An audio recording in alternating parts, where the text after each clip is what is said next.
మెదక్ జిల్లాలో నకిలీ విత్తనాలు విక్రయించే షాపులపై టాస్క్ ఫోర్స్ పోలీసులు దాడి చేశారు.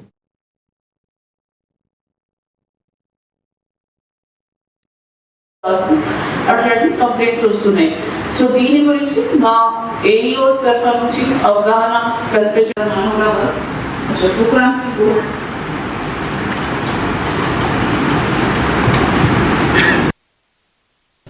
కలెక్టర్ ప్రతిమా సింగ్ ఆధ్వర్యంలో సోదాలు నిర్వహించారు అధికారులు. నకిలీ విత్తనాలు రహిత జిల్లాలుగా మెదక్ను తీర్చిదిద్దాలని, వారి కింద కేసులు నమోదు చేయాలని కలెక్టర్ ప్రతిమ ఆదేశించారు.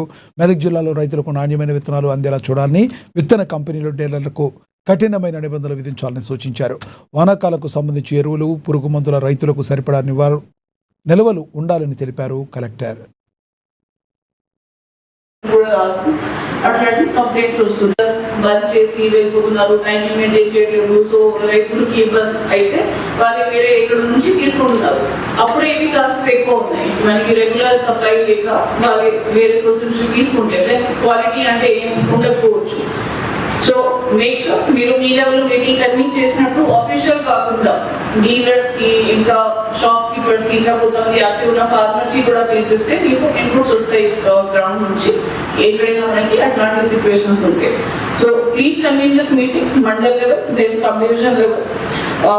మనకి ఒకటి good opportunities. Next week we're having agriculture week, రైతు వారోత్సవం మనం కండక్ట్ చేస్తున్నాము. దీంట్లో భాగంగా first day itself on 4th of May మనం ప్రతి రైతు వేదికలో ఒక ప్రోగ్రామ్ కండక్ట్ చేస్తున్నాము. ఆ ప్రోగ్రామ్ మనం మా అగ్రికల్చర్ డిపార్ట్మెంట్ యాక్టివిటీస్ గురించి మాట్లాడుతున్నాము. దీంతో పాటు ఈ స్ప్యూరియస్ సీడ్ గురించి, ఫర్టిలైజర్ గురించి మాట్లాడడానికి రైతులకి అవగాహన కల్పించడానికి ఒక మంచి అవకాశం ఉంది. సో అప్పుడే కూడా అందరూ టాస్క్ ఫోర్స్ కమిటీ మెంబర్స్ ఒకటే రైతు వేదిక కాకుండా ట్రై టు అటెండ్ డిఫరెంట్ రైతు వేదికస్ మాట్లాడండి రైతులతో. వాళ్ళే కూడా మీకు ఇన్పుట్ ఇస్తారు. ఇప్పుడు కొన్ని ఇన్సిడెంట్స్ గురించి చెప్పారు.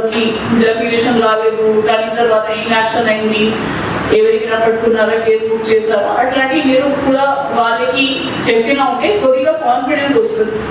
సరే ఒకవేళ ఎక్కడైనా డిలే అయినా అనుకో మనం లైసెన్స్ సప్లయర్ నుంచి తీసుకోవాలి.